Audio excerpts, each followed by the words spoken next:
What's up? What's up? Man, we just like to thank all y'all guys, man, for all the support and love that y'all been giving us thus far, Yeah. man. Y'all just stay tuned, man. It's getting better, man. Today, I got an exclusive interview for y'all, man. I'm interviewing one of the best, man. GrandSlam's owner. What it One of do? the owners, you know what I'm saying? Yeah. The man behind the plan. Yeah. Smoove, you know what I'm saying? So, without further ado, man, we just gonna run right into the question, Smoove. Mm-hmm. My first Let's question, do it. I want the people to know, Okay. is back in August of '92. Where were you and how old were you? Man, back in '92, I had to be 6 going on 7. We were staying at the Ranger Projects, which is in Miami, Florida, a homestead, as they called it.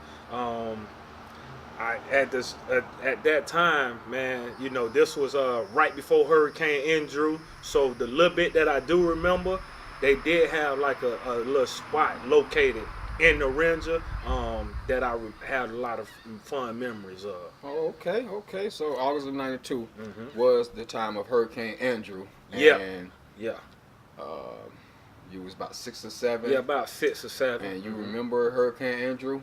I remember Hurricane Andrew fairly well, man. I remember exactly where I was, what was going on, and everything. You know about Hurricane Andrew. Okay. So tell us, what school did you attend before Hurricane Andrew? But in '92, Yeah. right before Hurricane Andrew, what school did you attend? Man, I don't remember the name, but there was like a building in the projects that we went to. Probably kids, I guess, from 4 to 6, maybe just getting out of daycare age.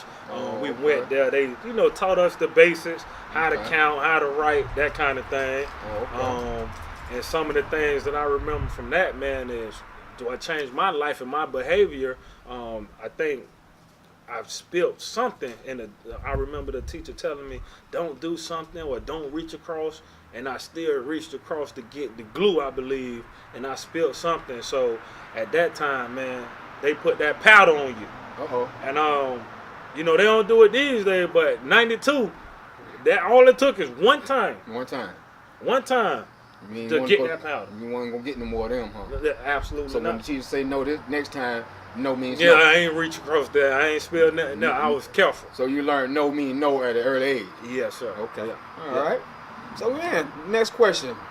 Tell us what was the next step in your journey of life, man, after Hurricane Andrew, and did y'all relocate or did y'all stay in Miami? No, man. We ended up relocating to Tampa, and at the time, I didn't know where we was going. I just know my grandfather. He had Willie D. Evans, senior, by the way. Right. He got 2 big U-Hauls. My uncles and cousins, everybody was loading it up, and with that being said, how we got from Miami to Tampa was actually on the back of the packed U-Haul. We packed the beds last. Grandpa was a genius. Wait. Stop. I know y'all heard it. I ain't gonna let them get past that one. Not that fast. So you say y'all were living in Miami Yeah, and y'all relocated. we relocated. Yeah. And your granddaddy bought 2 U-Haul vans, Yeah. 2 U-Haul trucks, Mhm. loaded them up, Yeah. and packed y'all where? In the back of the packed U-Haul. Okay. He left a little room in there with the beds flipped so we could, have somewhere at least comfortable on the commute from Miami to Tampa. I don't think child abuse was out there at then, and he did, Yeah. by the way, so he don't pass. R.I.P. You know what I'm saying? R.I.P. granddad, but I Cordell. think that's child Yeah, abuse. Cordell. I think that's child abuse. I'm just saying. I mean- y'all rode from Miami to Tampa Yeah. in the back of a U-Haul. I mean, child abuse is a little different because that was probably the best time that I had on a car ride or just a ride in general. Oh, wow. It was a couple of my cousins. We all got to pick who rode with who. I can't remember everybody that was in it, but what I do remember is, of course, we know the U-Haul wasn't closed and sealed and all of that. I know y'all thinking, well, how y'all went from Miami to Tampa with Right. the U-Haul? Don't you got to seal it? How y'all was breathing? We ain't had no Right. oxygen tanks. Right. With that being said, we had to keep the back latch unlatched. Okay. So it was open, so we got some air, and we tied the rope to it, but the rope wasn't tied well enough. Okay. And so we made sure, cause we didn't want to fall out. I mean, we on the highway. Right. We ride. We don't know how long we ride. We just know we gone. Right. Granddad say, hold it down. Don't let it come open. That's what we was doing. So we took turns on it. We was playing games, having fun, jumping on the bed. Craziness, man. Nothing fell on us, thank God. But the backlash did. The rope ended up coming off, and the latch flipped up. Tell you the truth, my honest thought when I heard being in the back of a U-Haul, have to hold down a gate, and can't see nothing, can't enjoy it. You would think you'd be miserable back there. But through all that, you say y'all had some of the best. Yeah, man, we had some of the best times, some of the best memories. Laughing, trying to get the gate latch to come down, holding the beds, holding on to each other. It was like teamwork, man. Right. We each took turn and did our part, man. So that was a fun time. Wow. I won't do it again, but I had fun when I was young. I was unconscious with it. That's what's up, man. Wow. Okay, y'all heard it here first. Kids in the back of the U-Haul. Don't try that, by the way. Do not try it, okay? Don't try it. Don't try that. Don't try that. Don't do that. That was just a hand up. Yeah. All right. So now this next question. So now that y'all relocated to Tampa, what schools did you attend and where did y'all live? Oh man. After Hurricane Andrew, after leaving and everything, we touched down across Fowler. That was on Fowler Avenue. We went to Shaw Elementary. Shaw Elementary. I think I was in first grade. Okay. I think I was in first grade where we went to Shaw Elementary. And we stayed at the Pines Apartments. They had like Pines 1 and 2. I had my cousin in one, and then we was in another one. All 6 of us, and plus, about a couple of my older cousins, man. Okay. By this time, y'all probably was ripping and running something everywhere. Right. Let me ask you something, man. What was it like going from Miami to Tampa and then going to school? Can you give us some kind of idea of what you was feeling like? We know it was different, but what was your feeling when you the atmosphere? Yeah, man. I mean, I was afraid because we going from Miami. Well, it was family everywhere. No matter where we went, it's family up and down there to complete strangers. And then you later find out as you get older about stuff. But I was afraid. It's a new environment, new place.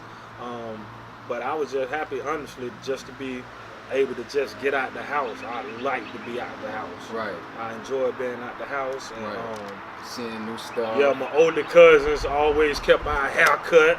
I stayed with a fresh haircut since I was young. Okay. So I ain't have to worry about no bowl cuts that these jit were getting in Tampa, man. We were fresh. Okay, that's what's up, man. Wow. Okay, that's some good stuff, man. Just knowing that you made that move, man, and you was able to adapt, So absolutely. My next question to you: what was y'all next move? And at this time in life's journey, what school did you attend? I think after we left, and where were y'all living? Also, and where were you living? Okay, after that, after Shaw Elementary, leaving Cross Fowler, we moved in West Tampa. And over in West Tampa, man, they had like a little complex. It was a little corner apartment. We moved over there with my cousins. Yeah, of course, at this point, y'all. Big Cub was living with us, man. My other cousin, Kurt, Vmoney, Kurt, and then my mom, and I got six of us already. So 8, yeah. Plus 2. That's 10. That's 10. So I think we had 3 bedroom? 3 bedrooms, yeah. Yeah. 3 bedroom apartment, man. Right. And it was a corner. And, so we bumped up. Everything we did, it was close, man. And you felt at home. I think some of the issues with today's society is that these kids got so much space. Right. And a lot of square footage. They don't have that closeness that you get when you in like a small apartment per se. Which is nothing wrong with it. But, I mean, just think you got 4 kids and you got 3,000 square feet. They not going to really be close really like that because they not close automatically. You see what I mean? That's a good point. If you look, all the apartments that were small, that had 20 people in it, they stick together now, and they about family. So that we don't get that twisted, and I like that you said that. That's a very very very good point. What I'm saying, that you said because y'all had to share rooms, and pretty much talk each other to sleep, and you were right there. You didn't have to call them on the phone or scream down the hall or text them to come bring you something it built up closer bonds. As opposed to nowadays, kids, you know, having more square footage, you know what I'm saying? And early. them telling what they're getting into because no one's really holding them accountable. Yeah. So would you say it's a better thing to be on top of each other or spread it out? I say it's good if you could kind of mix it in to where, let's say, hey, you know, I know everybody got their own room, but look, let's all come to the living room. Let's play a board game. Okay. Because you create those memories and you start learning about one another early on. That's what we did. We played with it. We chew each other. We talk, you know, just talk smack. You learn early. So, like, bullying won't be pretty much a problem because your older brother finna bully you for your debit cake anyway. Right. You know, or you got to learn how to fend for yourself. You hurry up and eat it first, or you get got per se. You know what I'm saying? A lot of stuff preparing you for life. A lot of stuff preparing you to survive out here in the real world per se. So that would be one of my fondest memories, man. It's just us being so close knit. Okay, you say fondest memory, and that brings me to my next question. Now that you said that, that's pretty neat. What are some of your fondest memories of that area in this point of your life? And also, can we get something that was probably the scariest moment in that area for you? Okay. I mean, around this time, man, you know, we able to rip and run. So, like on the side of the house, we playing wall ball. That way you throw the ball at the wall, and whoever fumble it, they got to go hurry up and touch the wall before you get the ball and hit them. Okay. You know what I'm saying? So, you know, they don't play them kind of games these days. There's not too much room to play that. Play football. In the road, and then that's pretty much it, man. I like being outside.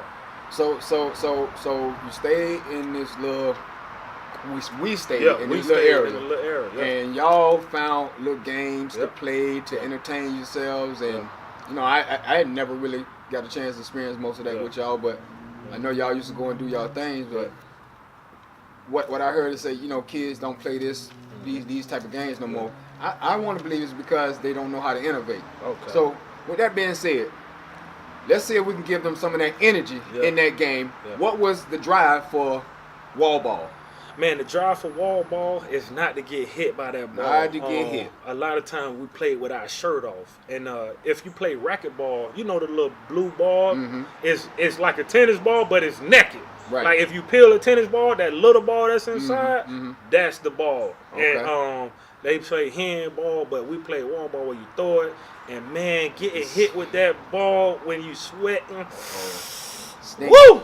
So the object is the dodge getting hit with that ball while running to touch the wall. Yes. Okay. Playing let me ask you something. So you throw the ball. Yeah. Do you automatically start running, or do you have to wait? If you throw the ball and hit the wall, and somebody try to catch it, but they drop it, the person that dropped the ball got to run and touch the wall. So everybody else, it could be like 15 people trying to chase that little ball to get it, just so they could beam you before you touch the wall. So what happened if they miss? They got to go and touch that wall before somebody smack them across. You know what? I think I remember it a little different in my time. Yeah. I remember you have to go up there and hold that wall, put your hands on that wall, and wait for that lick. And that person get to throw it. We ain't do it like that. I should have came outside. Showed y'all. Cause man, that ball teach you. You ain't getting no free lick. We gonna teach you about missing though. We heard about that rule, but y'all took that one out. It's out of there. Okay. We took that out. Well, anyhow, this ain't about me, but man, y'all skate one up. Cause somebody would have had to pay for that one. You understand? Go touch that wall and get yours. We took that out. To get hit a few times, we all agreed. So there y'all go now. If y'all just trying to think, you know, the kids out there, trying to think of something to play, you know what I'm saying? Wasn't no violence, it was just fun. It was competitive, you know what I'm saying? Trying to dodge a ball. So there's a little quick game that y'all can play to work up a little sweat and build up an appetite before nap time. Absolutely. All right, so my next question to you. What was your parents like raising 6 kids on a United States budget? Ooh, man, they were strong, man. You know, we ate good. You got 3 boys, 3 girls, and y'all see me, and we all like neck and neck. They gave us everything that we needed, man.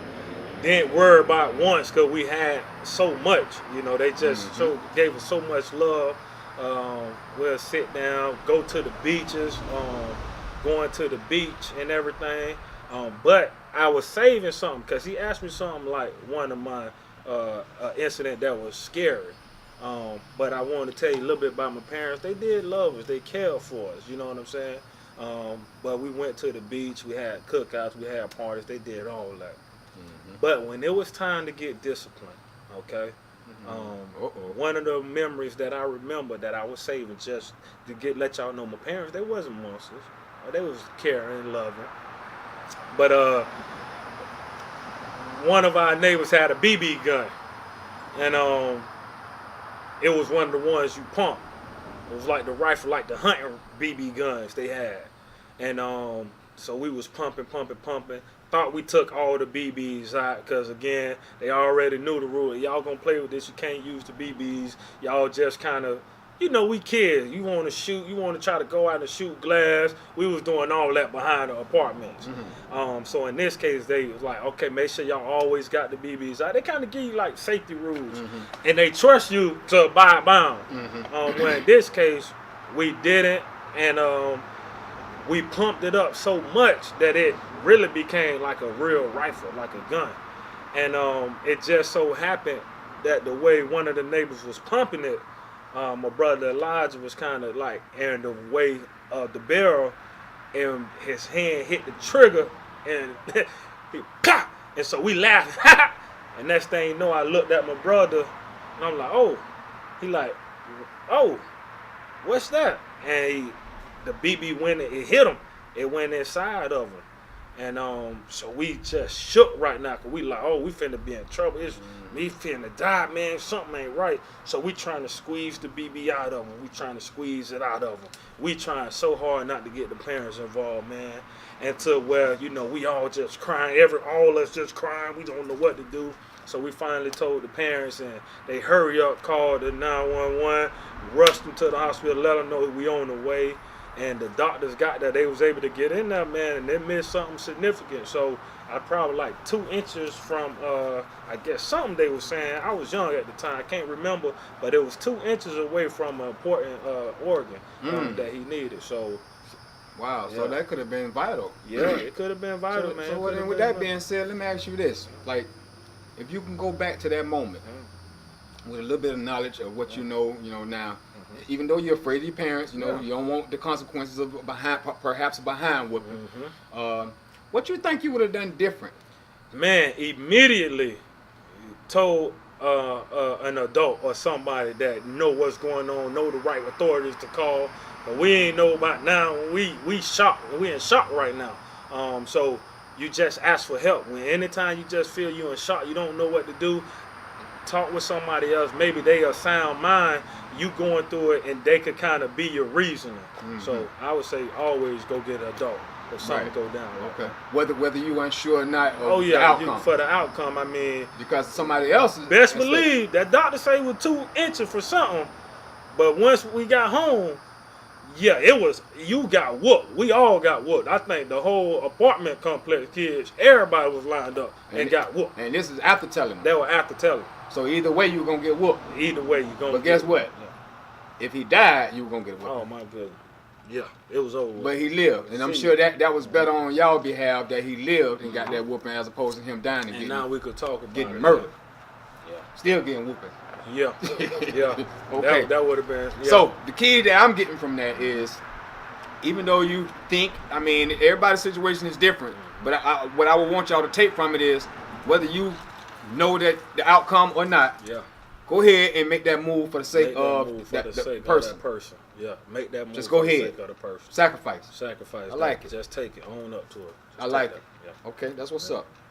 All right. So next question.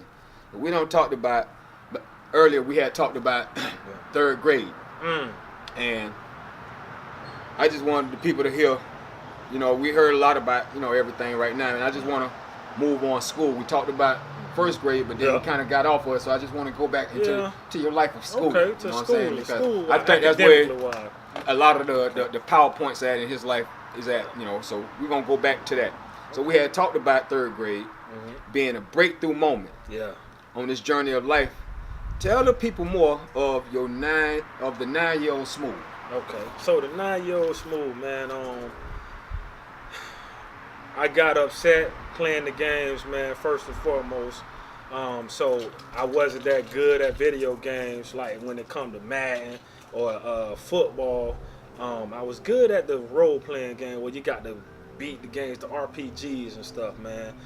But third grade, that's when I had the teacher, Mr. Plum. Shout out to you, man. Shout out, Mr. He was Plum. from Pennsylvania, man. Okay. I was attending Sulphur Springs at the time, and you know, we jumped around school to school. So here at third grade in Sulphur Springs, we were a little more stable. Mom, dad, they were a little more stable, so we didn't have to relocate so much. So with third grade, man, this was around the time that I really started understanding how important school was. Right. Mr. Plum, you know, he talked with me. He like, look, academically you good. I was, you know, try to be the class clown. You try to fit in because it's a new school. I'm like, okay, we done moved school to school. Mm-hmm. So I'm like, all right, it's a new school. Let me try to be cool, fit in. But that wasn't my style, my skilo per se. So Mr. Plum saw something in me, man, and academically he pushed me. Like every test we took, he expected me to get 100 on it.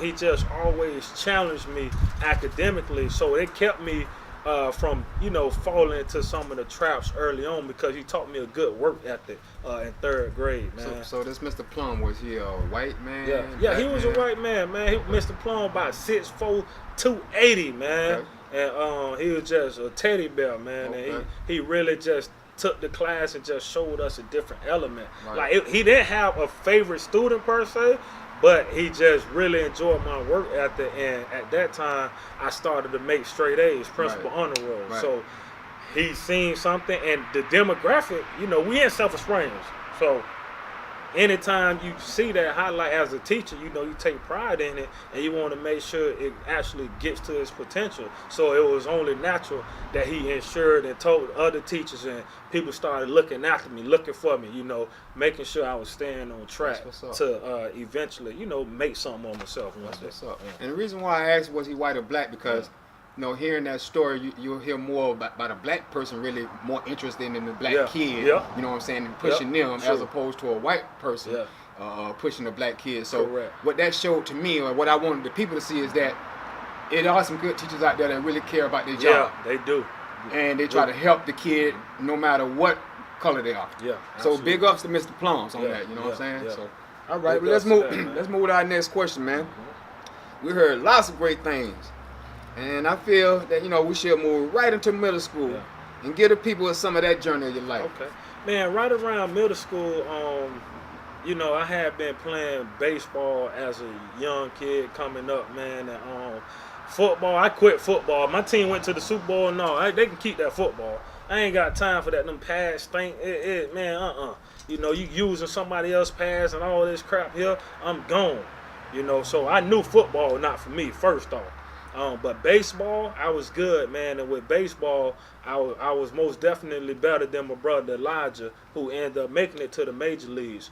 He hit for power, but me, you know, as a minor league and heading into middle school, man, they was looking. I was throwing hard, hitting the ball for contact. But when my father, you know, kind of went to prison, I ain't hear his name in the stands no more. Baseball very slow. So I kind of got caught up in something. I need something that's fast-paced. And that's when I found out a little bit about basketball in middle school, man. So I met the Coach Salonzo in 6th grade. The teachers introduced me because I told them, hey, I want to play basketball, because they told, like, I think next year they was going to have a basketball team. So one of the teachers, I was, you know, making some good grades. And believe it or not, man, to y'all students out there, these teachers, they go back and look at what you did in elementary. You know, so for me in middle school, a lot of the teachers, once they saw my work ethic, like I always sat at the front, whether it's the first 2 rows of the class. I never sat at the back of the classroom, because, you know, I already knew things would be a little different from me early on, just because the situation that you're growing up in, you know. So I always sat to the front of the class so I could hear what the teacher's saying. I could see the words on the right. Some people sitting at the back, you can't even see. Right. So you know you don't know what's going on, the boy, you ain't taking the right notes. Right. So I cut that out and sat at the front of the class. And my 6th grade, after 6th grade, my teachers for 6th grade got me a yearbook, man. And after that, in 7th grade for middle school, what really happened, man, my brother, Elijah, you know, he was always, I think, 2 grades ahead of me. And so his teacher, history, Mr. Ken Beneby, man, shout out to you, told me about a scholarship. And once he knew I was Elijah's brother, because we didn't have the same last name, which was amazing. Thank you, Mom. You know, that helped me a lot, because we night and day, literally. Okay. And by us not having the same last name, once they did find out, he kind of went back, was like, man, he heard of some things about me, and then he like, that can't be. Then he asked my brother, is that your brother? He was like, yeah, that's my little brother. Went back, looked at the transcripts, was like, you was making straight A's up until now. Wow. I was like, yeah. Wow. And then he introduced a scholarship called Take Stocks in Kids. He said, I need you to write me like a little essay, and I'm going to submit it. I think you'll get you a scholarship. And I end up getting a scholarship, and it's to go to any school in Florida, and they will pay the tuition with a little bit of money towards the books. And so middle school for me, that was very key and life-changing, because I knew I had a chance to go to college. Oh, wow. Yeah. I was just wondering, you know, I heard you say something about your daddy going to prison earlier. Okay. And then you kind of like brushed it off. You kept moving, you know what I'm saying? A straight A student, I knew you was good at school, but I didn't know you was that good. Yeah. And to be that good in life's situation that you was dealt, you know what I'm saying? I know it took some strong parenting. Yeah. Yeah. And so with that being said, man, let's back up a little bit. Okay. And let's expound a little bit about moms and dad, man. So we're gonna start with mom, since ladies are first. Yeah. And just give us some of the memories that you have of your mom, man, through up until 9th grade. How about that? Number one fan, man. Everything that we did always was the loudest at any ball games, any events, any teacher conferences. Couldn't keep a job, because she just always there for her kids. Anytime a teacher called, she'll stop whatever she doing and make sure she go and get the kids and attend to them. So early on, out of respect and out of love, I felt I could show that I love her more by not being an issue on the behavior side. You see what I mean? Let me apply myself more, so she don't have to really worry about Tyrone in school per se. Okay. Yeah, she still worry about me, but she know Tyrone not gonna get suspended. And I had in-school suspicion a few times, but she ain't have to worry about me doing something to get suspended. Okay. School. Okay, so as one of the siblings, you was trying to take some off mom. Yeah, my goal was always just kind of take a little burden off of her. Man, that was some good stuff, man. You told us a lot of good stuff, man, about mom, absolutely. Man. So now let's talk about what I think is the hard part, man. Your pops, man. Yeah, my father. What he was like? Yeah, give it to us. Yeah, man. My father, he was genuine, man. He never told you no story. He didn't sugarcoat nothing from you. If you were sorry, he'll tell you. If you need to work harder, he'll tell you. If he ain't like the way you finish something, he'll tell you. He always told you exactly what's on his mind. He didn't keep nothing from us. But he was loving too, man. Every time we went to the beach, it was always a blast. Here in Temple, you know, they known for the beaches and everything. So one of the craziest memories that I remember, man, there was a little canal. We was out there at the beach at Indian Rocks Beach, I think. And we was coming back home. And so we stopped over at the canal, threw the fishing poles in there a little bit, just real quick, coming from the beach. And he always kept this little cup, man. You know, he drove trucks and everything. So with this cup, I don't know how, but that cup ended in the canal. You know, we're talking about gators, whatever the case is, they there. Immediately, all we hear is a big splash. And we think it's a gator coming. Like, oh, it's an alligator coming. That was my pops, man. That cup fell in that canal, no hesitation. Jump slap in. I'm talking about rocks everywhere, little water. Swimmed out to the middle, grabbed this cup. Oh, I can't lose my cup. And I'm sitting here saying to myself, man, he love that cup that much and he'll do that. I just imagine if somebody ever tried one of his kids, what'd have happened. And so he was the alpha of the house. Okay. You know, we ain't challenge him. Right. Right. After seeing it, I mean, you know, he what, about 6 foot. He ain't challenging him. You know, so we didn't challenge him. He was the alpha of the house, man. But he loved. It's all about family, man. Extremely hard worker, and he just loved. And at any game that he attended, man, he always shouted us out. However, that strong love also caused him to, you know, make a wrong decision in life, and he paid for it with his time. He ended up, you know, killing someone, and he did 14 years in prison. So we lost a father, somebody lost a loved one. So it was a couple L's that day, because now my mother was a true single mother, because my pops was on the road a lot, but now it was all on her. Mm-hmm. You know, she couldn't look for his support because he was in prison. And so during that time, man, it was a time where I found out a lot about myself and how to channel, you know, my anger, like why your father got to go, why he ain't home, and you know, you see other kids and they with their fathers, but it made me appreciate my mother more and the relationship I had with my father, man. So anytime that we saw him, when we went to prison, it was so much love. He always had a smile on his face. And I never forget, man, he always told us, whatever in front of you, just face it. You know, never turn your back to something. Always face it. You could walk away, but never turn your back.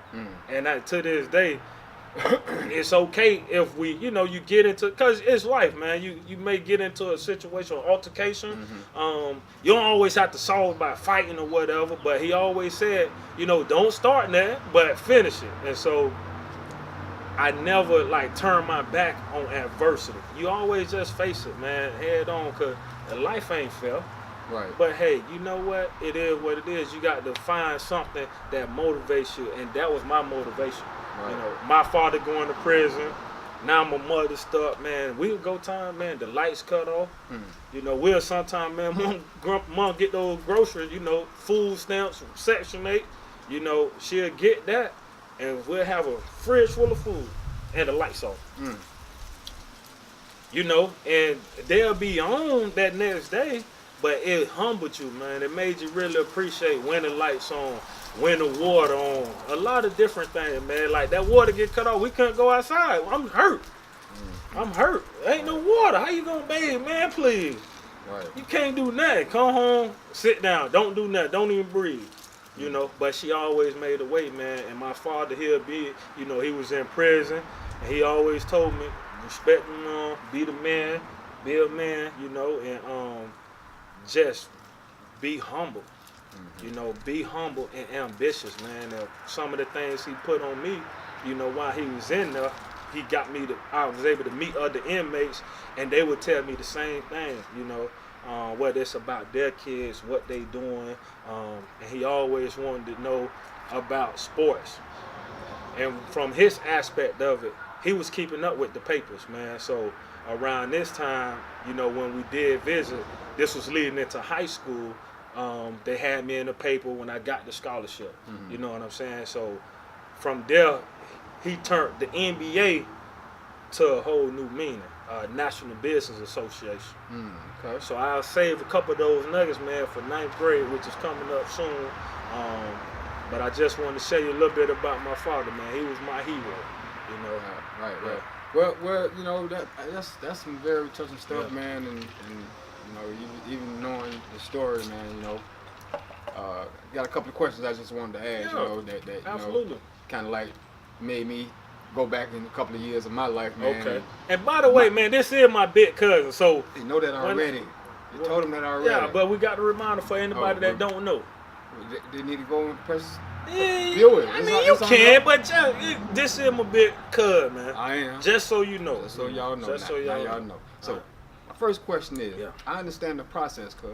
I truly do. You know what I'm saying? Because I know some of that I understood in you, man, to think back and, you know, see what you can do better. You know what I'm saying? And then you vice versa fed me on after your process. So, that cup, thing. I want to go back there. Yeah. First of all, I want to ask you, do you remember how old you were? Don't remember how old I was, man. This time I started keeping up with age. Okay. I was at 11. You was in middle school at that time? Elementary. Elementary. Okay, so we're going to say what? 10, 9? Probably closer to 9. Yeah. Closer to 9? Yeah. All right. 8, 9. So, 9. You had to say he had jumped in the water Mm-hmm. and saved his cup. Mm-hmm. And then after that, you processed it and said that if he'd do that for that cup, Yeah. what he'll do if somebody mess with y'all. Yeah. All right. Question is, did you process that day, or was this later in your life that you sat back and thought on him jumping in that water and what he would have done for you, as opposed to if someone would harm you? Oh no, I processed that that day. I wasn't jumping in there.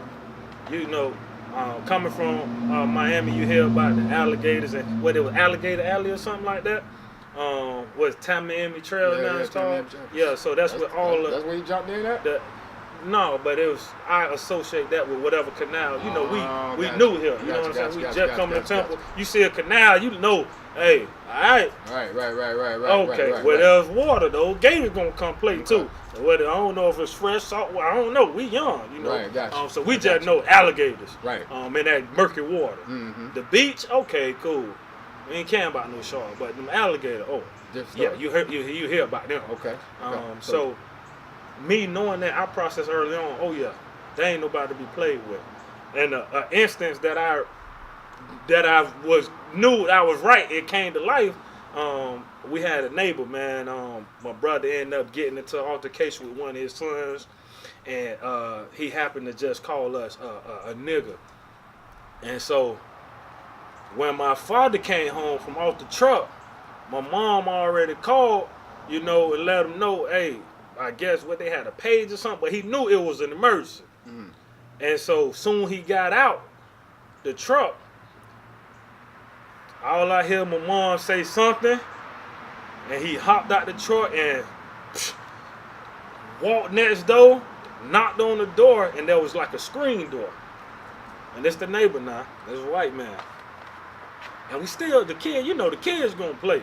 Okay, you say that, we don't know what's going on, but my mama know what's going on and what that slur mean. Coming from who it came from. Older white gentleman, you know, just still living in the past, man. They ain't catch up with the times. Kids gonna get into altercations, but you don't have to, you know, call no other kid any kind of name. You talk it out to the kids, you go to the parents, you know, as adults. Mm-hmm. And so he come out the truck, knock on the door, the guy answer the door, he punch him through the screen. Wow. Walked away. Wow. And that's it. That's all I remember. Ain't nobody come through the door. That I don't know what happened to him, but never had an issue with him again after that incident. So that's what led you to know that he ain't the one. He ain't the one to play with. Okay. He ain't the one to play with. So my next thing was the experience of knowing that your father is locked away and you already know how long his sentence is. Yeah, we know that. We was at the courtroom. We got sentenced and everything. I think they say 20 with 3 mandatory for the gun. And then, you know, it's always something. So I knew he'd get out before 20 years up. Okay. And so my next question was, I heard earlier where you was trying to take the burden off your mom. Yeah. I was wondering, was after that moment there, did it make you grow up a little faster? Or were you still feeling like you were in the same position you were before he had got sentenced? Nah, man, I actually, that around this time, you know, I started to branch out a little bit, and I just picked the friends that I hung with because I needed someone like-minded. That was challenging. I knew I wanted to go to college. So at 3rd grade, you know, I told my mom, you won't have to pay a dime for my college education. Right. So in order to get to college, I knew my behavior had to be pretty decent too, or else you won't be in school enough to make good grades because you'll be suspended so much. Man, you know, I got so much, man. Yeah. I want to give y'all. I can't pass. So you say, you said 3rd grade, you knew you had wanted to go to college. Yeah, I knew. What led up to that? The Lord put it in my spirit, man. that's when I guess the Lord, began to talk to me. He put it in my spirit, and then I told my mom. I had to share it with her because it felt weird, but I knew I was going to college and she wouldn't have to pay a dime though. Wow. Okay. Also, you had made mention about a scholarship. Take Stockton Children Scholarship. You had the scholarship at this time. You had got the scholarship. You had the Later scholarship after that. after that. After telling her that she won't pay a dime. Yep. Okay. In 7th grade, I got that scholarship. So in 7th grade, you got your scholarship. That's right. And so 4 years later. What did you have to do to get that scholarship? Man, I probably wrote like a little essay. You had to have good grades, and it wasn't about race or ethnicity. It was just if you had good grades. I can't remember if it was Bright House or somebody, but they give you a scholarship. Went to a banquet. Mr. Beneby, told me about that scholarship. Shout out to him, man. Shout out, Mr. That was my brother teacher. So if you got siblings, man, you older siblings, whatever you do could come back, good or bad on your younger siblings, man. So just make sure that you take care and you talk to the teachers and they ask you questions, you tell them because maybe they looking to see, hey, how can I get your younger brother a scholarship? Don't quote unquote be a hater and not get in the information because if my brother never told me, I wouldn't have knew to go and meet Mr. Beneby. He could have just said, hey, I want to meet your brother. I never seen him before. Wow. So, my older brother said, okay. And he met me. He knew I was a bookworm. And like, hey, and we got a scholarship out, full ride, 4 years, full ride. Man, that's some awesome stuff, man.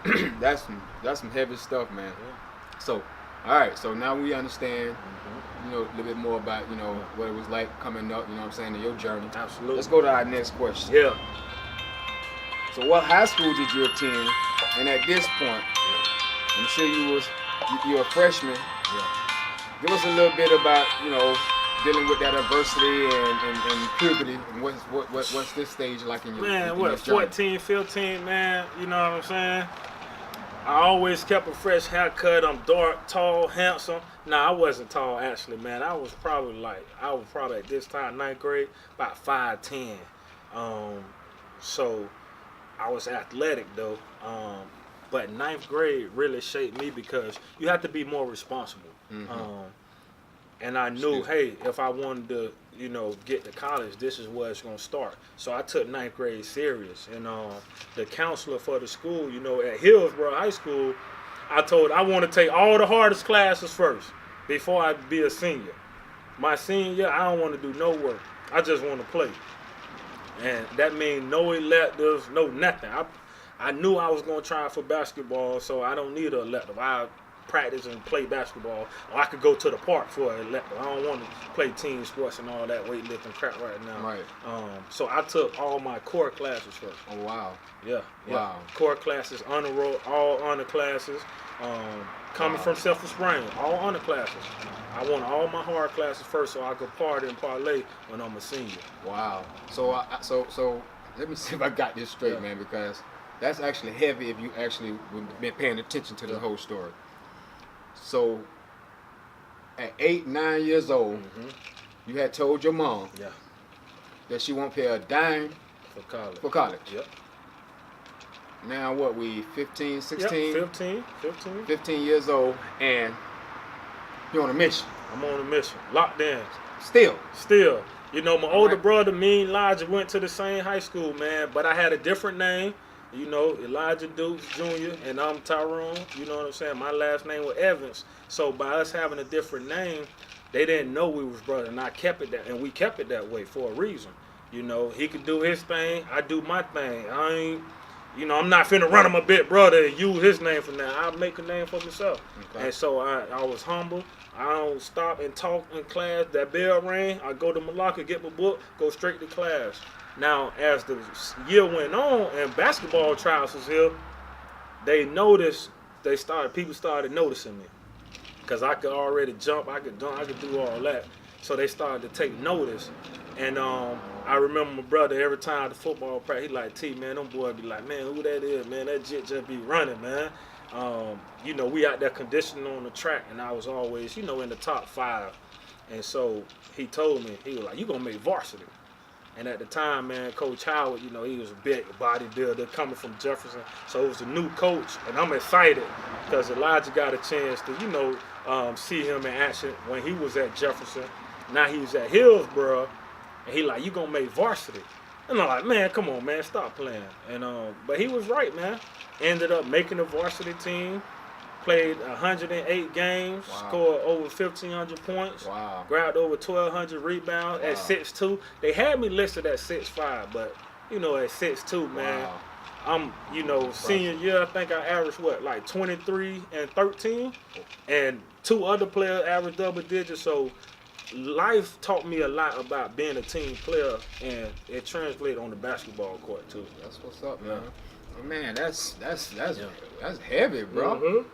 And it's all under the roof of just mom being just home. Mom at the house, and dad giving whatever little bit he can give, support he can give while you going to check in and go and visit. Right, and we always wrote all the time. So you was like a sponge, soaking everything up. Soaking everything. All right. So let's go into that puberty stage. You know what I'm saying? Dealing with that. I know you probably felt some kind of way, wanting to ask dad. But, you know, the setting probably wasn't right. So how did you deal with Man, I had these guys here, man, my older cousins, man. You know, they taught us a lot about women. They taught us, you know, how to use the proper equipment, you know, when the time is right. That puppy love, you know how that is, man. It's just be you, be safe. Always safety first. So when it was time for that guy talk, we went straight to them. My older cousins. And they'll put you on trial too. Say, hey, here go this. And you're like, what's that? You don't know what it is, then clearly you ain't ready. You know what I'm saying? So once you start saying, oh, that's a condom. Okay, now show me how to put one on, huh? No, not like that. Just open it up. Let me see if you know how to put it on if you need to. Use your finger. And this is stuff that I'm like, what? But again, man, you older brothers, older siblings, you got to teach. If you're going to bring somebody up, teach them the game. You know, don't just say, hey, don't do this, don't do that, because then they wonder and they want to do that. Tell them why they shouldn't do something. If I told you to take a left at this street because you take it right, you're going to run into this pit, tell them that. Don't tell them, hey, make a left at the corner. And they say, well, why I can't make it right? Just make a left. Tell them that. Right. You know, give them an example so they can kind of see and paint a picture before the streets paint that picture for them. Wow, man. I'm trying to tell y'all, listen, this is what happened when I first, after I had asked that question. I'm saying, man, did I just set myself up for the kill? But at the end, I'm kind of glad I asked that question. Yeah, that's some good stuff, man. That's some good stuff, man. You know? It was good. It ain't just about the talk. It out. Yeah. What about the walk? Yeah, hey. The walk is almost as important as the talk. It's good to speak, but what action are you taking to ensure, okay, they know how to protect themselves? That's it. That's good stuff, man. Man, listen, man. Hey, we're going to move right on down to the next question. Yep. You understand? This is some good stuff. I'm sure by now, man, it's packed on pretty heavy, man. Yeah, it's heavy. And now you got to make this decision for college. College. And just want to know. It sounded good in 3rd grade talking about it. Now it's real. Yeah, so we just want to know what was the process like for you in making the decision of, like, you know, what college you're gonna go to and, you know, what you want to become, and give us the start and the finish of your college experience, man. Yeah, man, I was fortunate, you know, to have a good coach, man. Coach Howard, we still keep in contact to this day. That's my father. Coach Howard. He's a father figure, a father. My father was my biological father behind prison, but just because they in a different situation, there are so many fathers out here if we just take time to listen. You can call it a mentor, but I like to call it a father after a while. You know, a father is somebody that really cares for your well-being. Right. So my senior year, you know, coach was doing his best, but we happened to play Blake High School, man, and Coach Lewis was coaching Blake on JV. He was the JV coach. And so I played in the game. I ended up scoring 37 points. He's like, bro, I never seen nobody score so many points in the paint on a 2-3. You know, I'm like, you box out. Every time the shot go up, you just always looking to box out. You always doing the small things that nobody, you know, you can't teach. So he told us about Albany State, and he's like, if nobody looking at you, you know, I could take you and maybe a couple other guys up to Albany State. in Albany, Georgia. He went to Westover. They won 4 state championships. And so around this time, I'm like, okay, he know what he doing, showing us the game film and everything. 6'8" point guard, you know what I mean? And his whole team was huge. Wow. So they won state, and we went up to Albany State for a tryout, and they had some other guys in there from Tifton. And so they just had the team in there. I'm looking like, oh, man. But I'm going to compete. So in the midst of trying out for Albany State, man, I ended up one of the guys from D-Land, Florida, my boy Nick, he ended up dunking. And I say on me, but he ain't like body to body on me because he jumped and nobody else jumped. And I see it from the free throw line. I'm like, oh, I'm about to go get this. So I jumped. And when I swung, he had the double pump and dunked it. And he looked at me. And the coach looked like, oh. And I'm like, what's going on? And like the game just stopped. And I'm like, damn, I know I got dunked on, but come on, let's run. They looked, and they were like, bro, nobody ever jumped with him when he about to dunk. Because he bodied everybody. He on double pump. That's the first time we seen him have to double clutch, like to bring it under me from blocking to dunking. Like nobody challenged him. Right. And so the coach saw that I challenged him.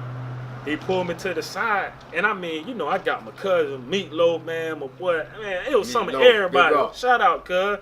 Man, I think, man, it was so many of us. I can't even remember who. Roundtree, a few other people, too.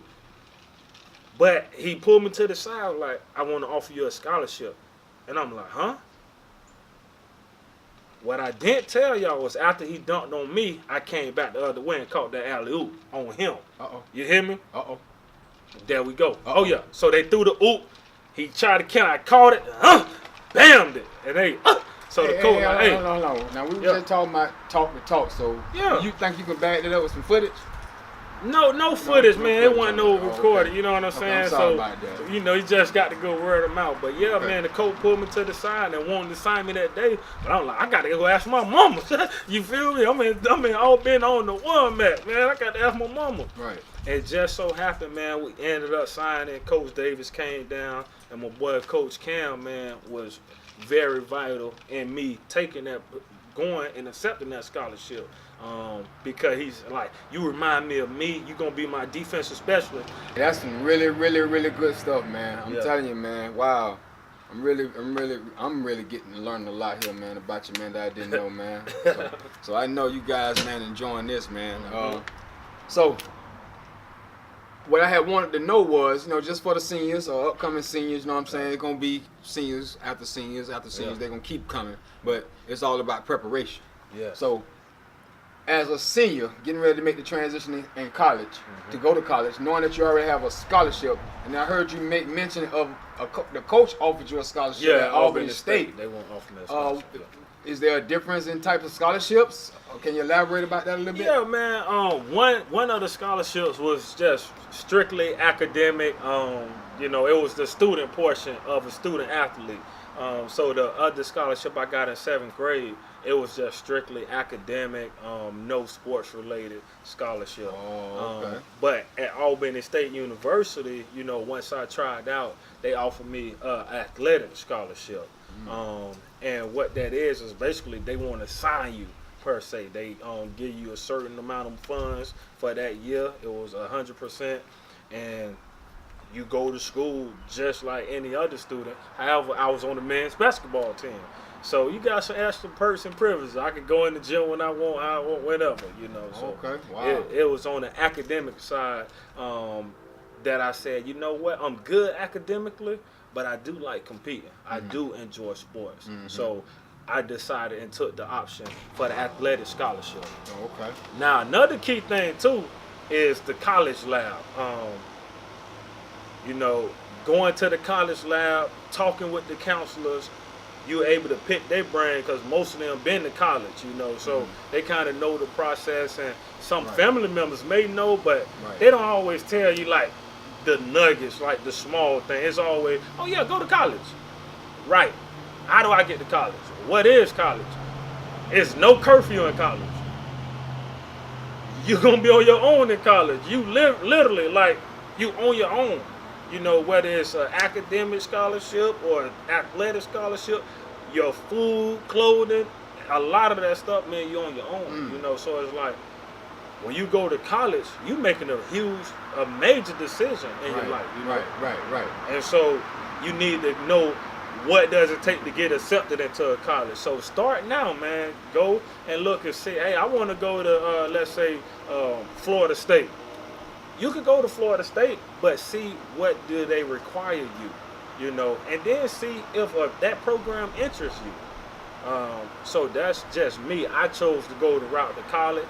College might not be for everyone, meaning just because, you know, you don't go to college is not the end all be all, but hey, maybe you got a trade or something. Maybe you good with your hands. Maybe you good at designing clothes. Like, man, some people like that have a white t-shirt and they say, okay, take it home, do something, it's going to be senior day.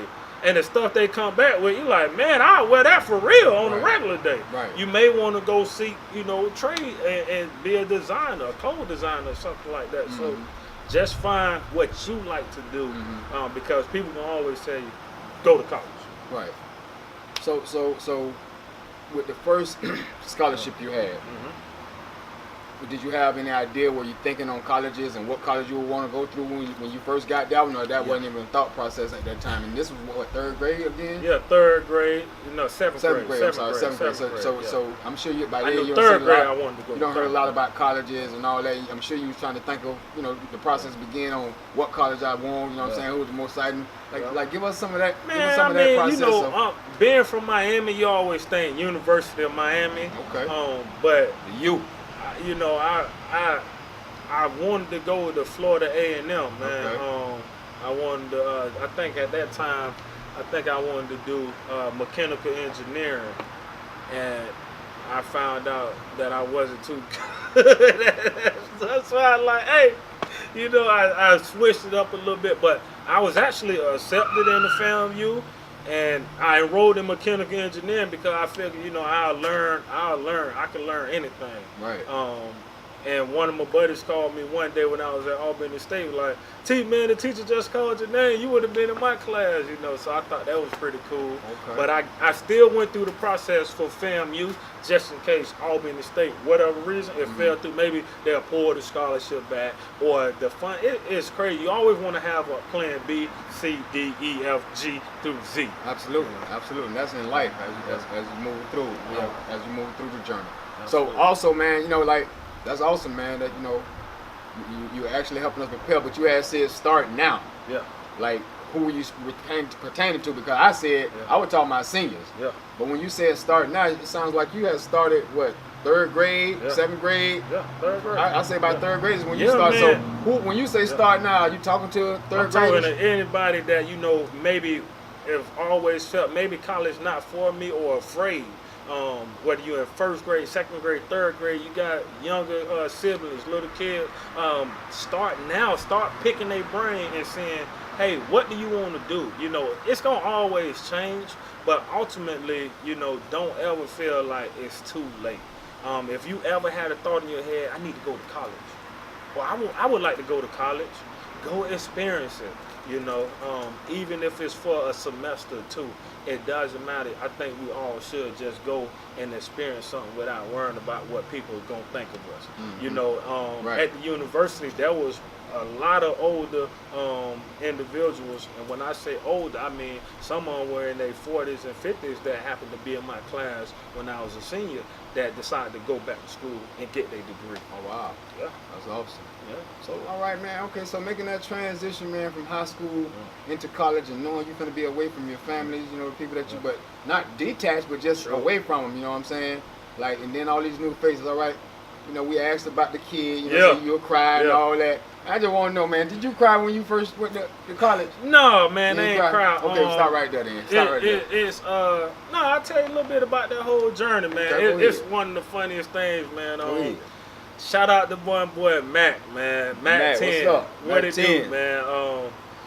That was my partner who, like, when I went to Albany State in the summer just to go out there and do a couple workouts, you know, we clicked, man. He was real down to earth dude, about 6'10", man, 6'8", 6'10", and we clicked, man. And You know, he wasn't a star player, but I saw something in him. Just the fact that, you know, he always opened his arms. Like, he was never too busy for me. And man, my boy Mac, man, he came, I saw him. He probably was working too, John. When I first got there, he almost burnt down the house. You know what I'm saying? So, man, what's up with that? But it was an honest mistake, man, and he just had a lot going on, and so I was able to kind of, you know, help elevate his level of thinking too as mine. And when I did finally go off to college, man, Willie C, my older brother, man, what's up, cuz? He gave me $200, and it was all fives, man. Wow. So, you know. I ain't gonna ask that question. My boy looked at me, right? You know, he like, hey, T, man, you know, you think you can go, you know what I'm saying? Let's go get something. So I go, I pull out one and all fives of these 200, and he looked, he like, I said, what? He like, yeah, y'all trappers, huh? Okay, I wasn't gonna go there, y'all, but I'm sure y'all understood all five. You know, like, I mean, come on, you feel me? Like, right. You know, so Big Bro really looked out, man, and ever since then, like, that's been our thing. He always tell, man, I still remember you had them all them fives, man. Like, y'all feel me? Wow, man, but a real good dude. We clicked, man. And we still friends to this day, man. That's what's a up, man. A lot of good. And man, that's some awesome stuff, man. That's good to know, man. I'm telling you, man. I know that's very inspiring, man. But so, tell us, man. You know, you had got your scholarship in basketball, man. Yep. Tell us a little bit about your experiences on the court, man, and also, man, let us know what you majored in, man. You know? Yeah, well, I'll start with the major first, man. I majored in business management. I ended up graduating. I had a 3.01 GPA, I think it was, man. And my sophomore year, our gym was getting renovated, so we had a lot of away games, man, and it was tough to kind of keep up with some of the course road. So my junior and senior year, I finished real strong. Sophomore year was a little weak, you know what I mean, because we were just on the road so much, playing so many games on the road, having to travel and stuff.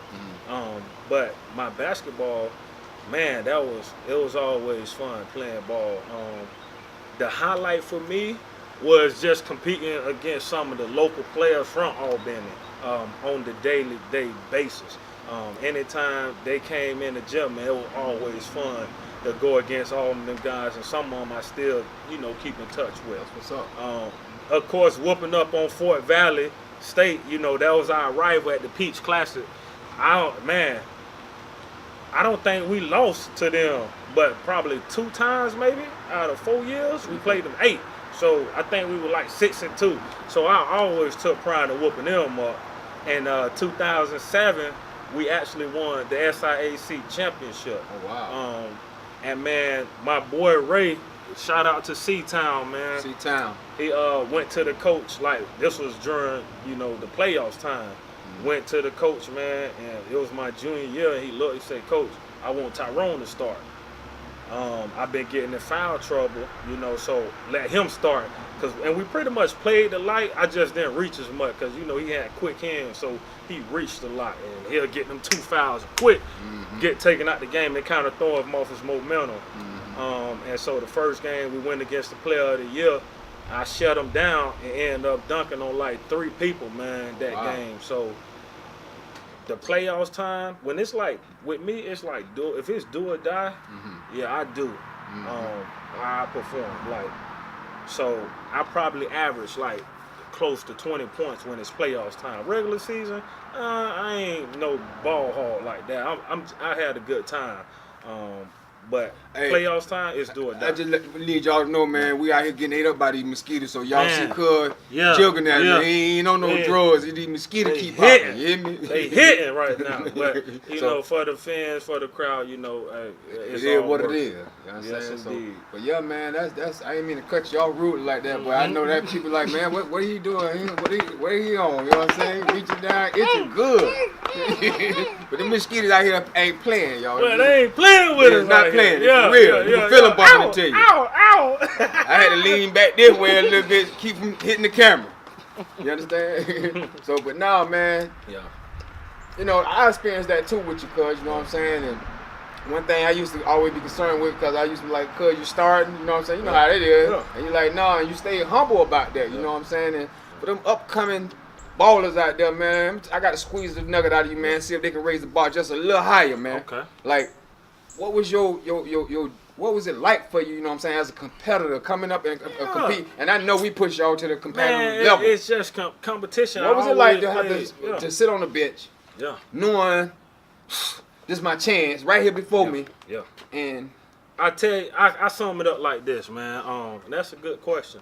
You know, I try not to brag, but anyway, man, I think one game we was playing against Payne College, man, and I was on the bench the entire first half. So we go into the locker room, and the coach and he looking at the stat sheet, and he look at me. I look at him, he look at me. You know, I'm not even playing. These boys getting slaughtered. You know, he say, Tyrone, you ain't doing that. You got all zeros. I say, Coach, it's because you ain't put me in the game. Right. That part. And he say, you always got something smart to say.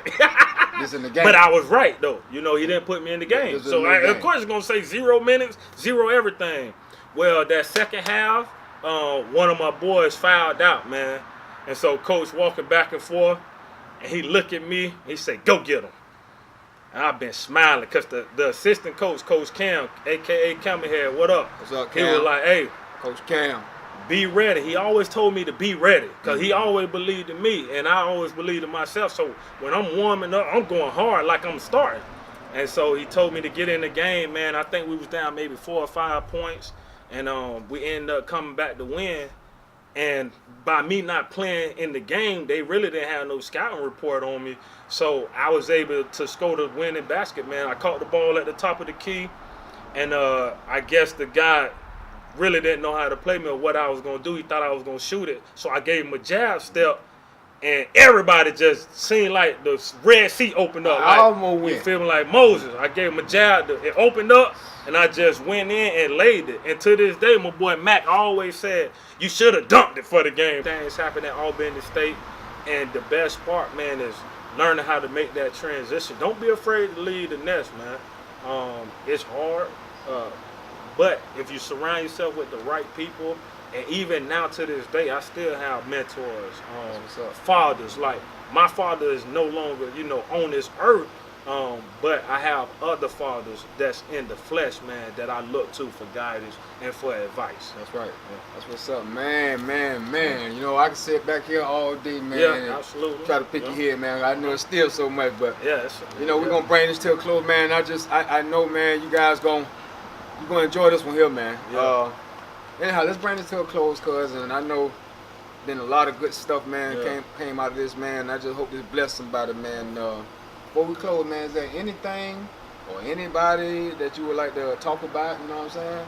I mean, I was blessed, man, to have a lot of mentors, and shout out to my big cousins, man. They always took us along. They always made sure we competed. Whether it was, you know, boxing instead of fighting, they put the gloves on. A lot of different ways to handle disputes that the adults, you know, sometimes can step in and keep these kids from, you know, some of the incidents, but they probably feel like that's not their place. But they always stepped in and, you know, always, hey, y'all wanna, here go the gloves, you know. And once you get hit a couple times, you get that headache, you done. I'm good. But it's hard to just single out anybody, man. My mom, my father, Coach Howard, my boy Coach Bobby, my mentors throughout the years. Everybody played a key role in being signed and getting a scholarship to go to Albany State. I created some good memories, man. It was nothing but love.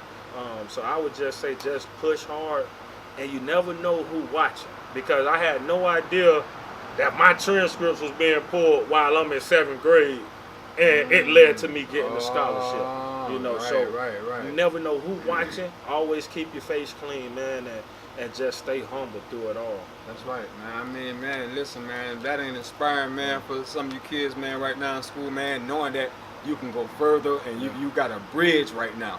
You know what I'm saying? To get you there, like right now, 3rd grade. Oh yeah. I mean, we're talking about third graders that can prepare themselves mentally. Mentally. You know what I'm saying? And parents that can get behind them, man. So And parents, challenge your kids too. Challenge them. You know, challenge them. Challenge them. It's not wrong with them being on the phone, you know, but challenge them to do something constructive while they on that phone for that little bit of time, you know. Don't deconstruct their thinking, man, because it's a technology age now. Right, and if you say, hey, get out that phone, get out that phone, get out that phone. Right. No, tell them, hey, won't you try go looking at this? Won't you go try looking at that? Expand their mind because they're an open book, man. They're a blank canvas, man. Oh, okay. Yeah, I like that. So you know? It's a digital age now, man. Don't be so quick to take their phone. No, give them something to watch. Help them, you know, elevate their mind and expand a little bit. Right. Because not everybody gonna be a doctor, be a nurse. We would like to be, but not everybody gonna be that. That's true. That's good. I mean, yeah, there's a lot of roles out here to play, man. Yeah. Just staying on that positive side. You know what I'm saying? And that's one of the things that you showed me, that even though it was a lot of negative that came your way, and you had options. You know what I'm saying? At some point in your life, that you just chose to be a different person. You know what I'm saying? I mean, I definitely always wanted to separate myself and be humble, man. I was riding in a baby blue Lexus at Albany State, you know, my senior year. But I walked a lot of places when I was on campus, man. I ain't never tried to stunt and anything like that. I'm not that flashy guy, but you know, my brother like, hey, take this car. So I was thankful for it.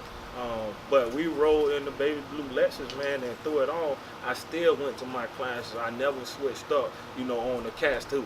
Took me to Walmart when they needed a ride. We gone. I'm gone. You know what I mean? Right, just make sure you choose your friends wisely, man, and talk with them. See what some of their ambitions are, you know. And if your friend is pressing you to do something that they know you don't do, then that's not a friend. Right. That's good to know, man, because peer pressure is a mug, man. That's through our life, man. You know what I'm saying? There's a lot of peer pressure out there. So, man, listen, man, we're gonna wrap it up, man. And, love that, man. Good job, cuz, on this beautiful Easter Sunday. Wow. You know, putting in work. GrandSlam, ENT. Make sure you hit that subscribe button, man. I'm telling you, we got some stuff on the way. And I know it was a lot to take in, but I mean, this is who Tyrone is, man. But y'all can call me Smoove. Follow me on Instagram at Smoove813. And thank you for the support. That's what's up. Hey, this Smoove. This Vmoney. Vmoney. Signing out.